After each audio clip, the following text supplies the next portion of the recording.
Welcome to VS fame channel.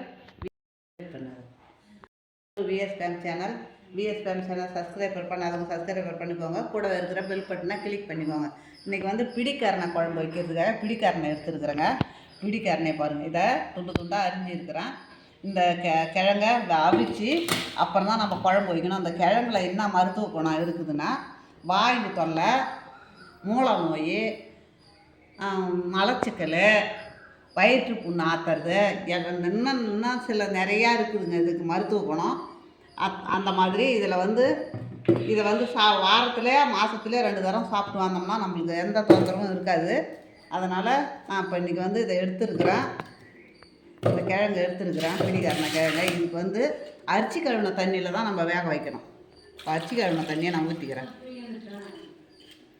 இப்போது இதுக்கு இரும்பு போட்டு வேக வைக்கிறது பழக்கம் உண்டு. ஏன்னா அந்த இந்த நம்ம நமிக்கும் பாருங்கள் அந்த கிழங்கு, அதுக்காக அந்த இரும்பும் போட்டு வேக வைப்பாங்க.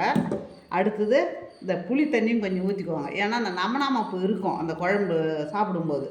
அதுக்காக அதுக்கு தேவையானதெல்லாம் போட்டு தான் நம்ம வேக வைக்கணும். இப்போ அந்த இரும்பு, புளி தண்ணி, அரிசி கழுவின தண்ணி இதெல்லாம் போட்டிருக்கிறோம். இது வேகட்டும். அப்புறம் நம்ம எப்படி வைக்கிறதுன்றதை அப்புறம் பார்க்கலாம். வச்சுட்டா தட்டி வச்சு அடுப்பு ஆன் பண்ணி எண்ணெயை ஊற்றிருக்கிறேன். இப்போ இதுக்கு தேவையான வெந்தயம் போட்டுக்கலாம். வெந்தயம் தான் முக்கியம்.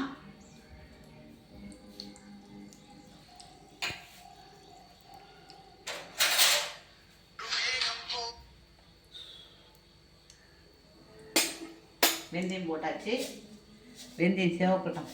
இப்போ இதுக்கு மொச்சக்கொட்டை நேற்று வந்து மார்க்கெட்டில் தேடலாம், கிடைக்கவே இல்லை. அந்த ஜனவரி வந்தால் தான் அந்த மொச்சக்கொட்டை வரும். பச்சை மொச்சக்கொட்டை ஜனவரியில் தான் நிறையா வரும். அதனால் நான் வந்து மொச்சக்கொட்டையே வாங்கி வந்து ராத்திரி ஊற வச்சு அவிச்சிட்டேன்.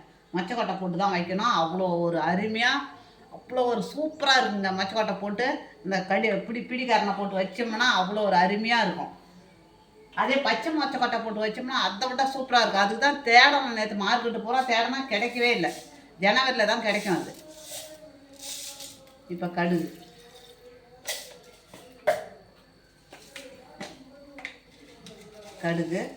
இப்போ ஜீரகம்,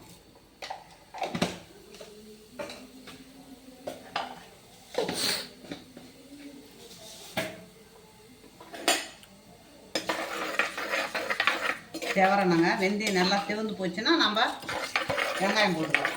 நான் வந்து சின்ன வெங்காயம் தான் அரிஞ்சு வச்சுருக்கிறேன்.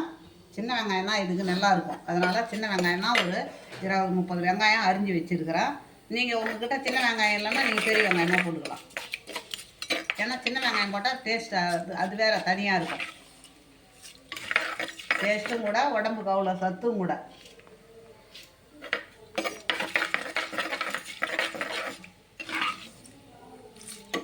ஜனவரியில் தான் ஜனவரி பிப்ரவரியில் தான் அந்த காய் மச்சை வரும் மார்க்கெட்டுக்கு. நானும் தேடு நேற்று எங்கே பார்த்தாலும் தேடி மூடலாம் தேடிட்டேன், கிடைக்கவே இல்லை.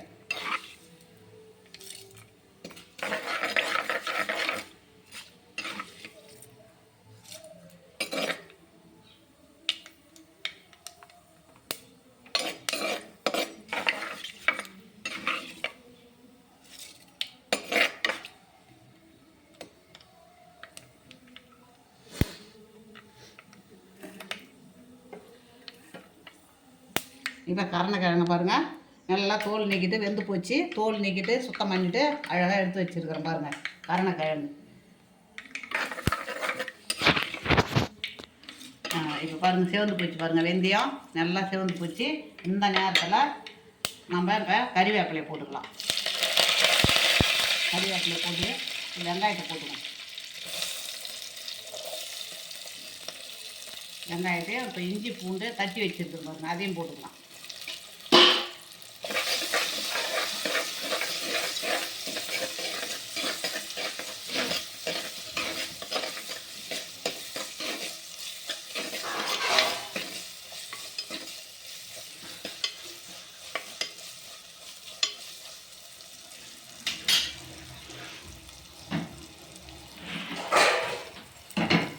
இப்போ இந்த குழம்புக்கு தேவையான உப்பு போட்டுடலாம். கல் உப்பு தான் போடுறேன். தேங்காய் அரைச்சி ஊற்றுவாங்க ஒரு சிலர், அது வேணாம். தேங்காய் அரைச்சி ஊற்றக்கூடாது. நம்ம 2 நாளைக்கு கூட வச்சுன்னு சாப்பிட்லாம். அப்படியே இருந்தால்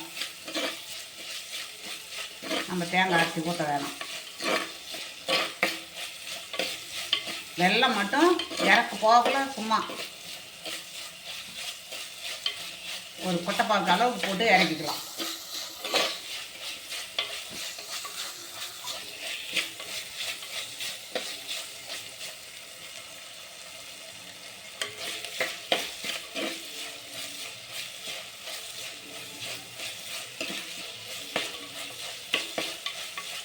வெங்காயம் ஒரு கண்ணாடி பதத்துக்கு வந்துடுது.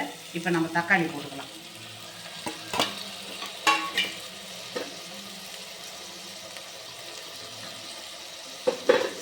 தக்காளி போட்டுமே இப்போ மஞ்சள் தூள்,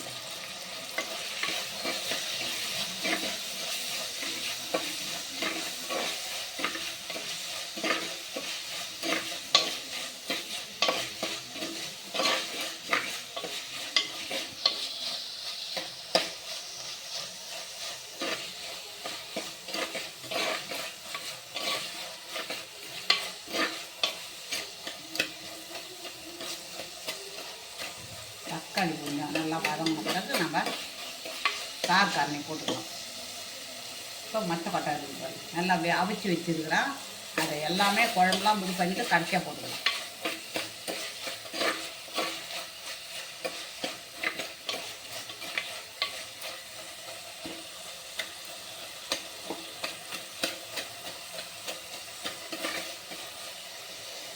இது மறுபடியும் சொல்கிறேன், இரும்பு போட்டு வேக வைங்க. உங்கள் வீட்டில் ஏதாவது ஒரு துண்டு இரும்பு இருந்ததுன்னா அந்த இரும்பு போட்டு வேக வைங்க.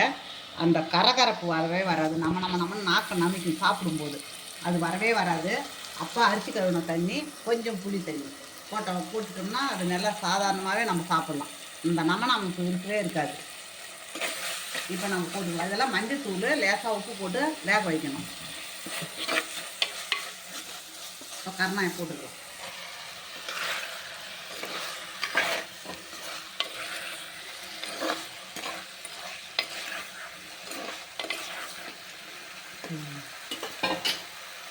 இப்போ நம்ம கலருக்காக காஷ்மீர் சில்லி கொஞ்சம் போடுறோம். கலருக்காக இப்போ நம்ம மல்லித்தூள் ஒரு முறை,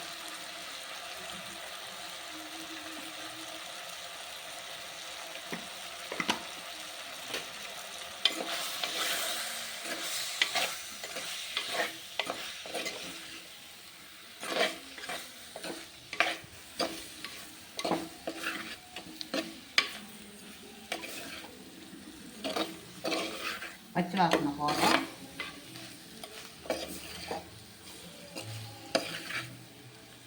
இப்போ நம்ம வீட்டு குழம்பு மிளகாய்த்தூளாக போட்டுக்கலாம். இப்போ வீட்டு குழம்பு மிளகாய் தூள் இப்போ நம்ம போட்டுக்கலாம். போட்டாச்சு. இப்போ நம்ம புளி ஊற்றிக்கலாம். அதுக்கு தேவையான புளியை ஊற்றிக்கலாம்.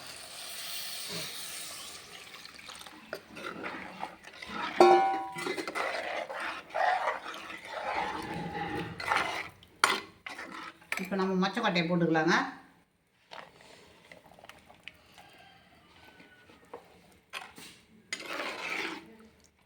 அவ்வளோதாங்க. நல்லா கொதித்த உடனே வெல்லம் போட்டு இறக்கிக்கலாம். உப்பு பார்த்து இருங்க, உப்பு பார்க்குறேன். இன்னும் கொஞ்சம் போடலாம். இந்த உப்பு போடும். இப்போ மூடிடலாங்க. வாங்க மூடிடலாம். இப்போ நம்ம வெல்லம் போட்டு இறக்குள்ள காமிக்கிறேன். இப்போ பார்த்துடலாங்க. இப்போ பாருங்கள், நல்லா குழம்பு கொதிச்சு எல்லாம் ஒன்று சேர்ந்து கொதிச்சுது. இப்போ நம்ம அந்த வெல்லம் சொன்னோம் பாருங்கள், கொஞ்சமாக அந்த வெல்லத்தை போட்டுக்கலாம். இப்போ அந்த வெல்லத்தை போட்டுட்டோம். வெல்லத்தை போட்டு அடுப்பு நிறுத்திடலாம். இப்போ அது மேலே கொத்தமல்லி தழையை தூக்கிட்டோம். இப்போ கொஞ்சமாக நம்ம இது மேலே கொஞ்சமாக நல்லெண்ணெய் ஊற்றிக்கலாம். அவ்வளோதாங்க. இந்த குழம்பு நான் வச்சுருக்கேன். இது பாரம்பரியமான பிடிக்கரணை குழம்பு. எப்பவுமே வைப்பாங்க அந்த குழம்பை. அந்த காலத்தில் பெரியவங்களாம் வைக்கிற குழம்பு தான். நீங்களும் இதே மாதிரி வைங்க. உங்களுக்கு பிடிச்சிருந்ததுன்னா எனக்கு லைக் பண்ணுங்கள், கமெண்ட் பண்ணுங்கள், சப்ஸ்கிரைப் பண்ணுங்கள்.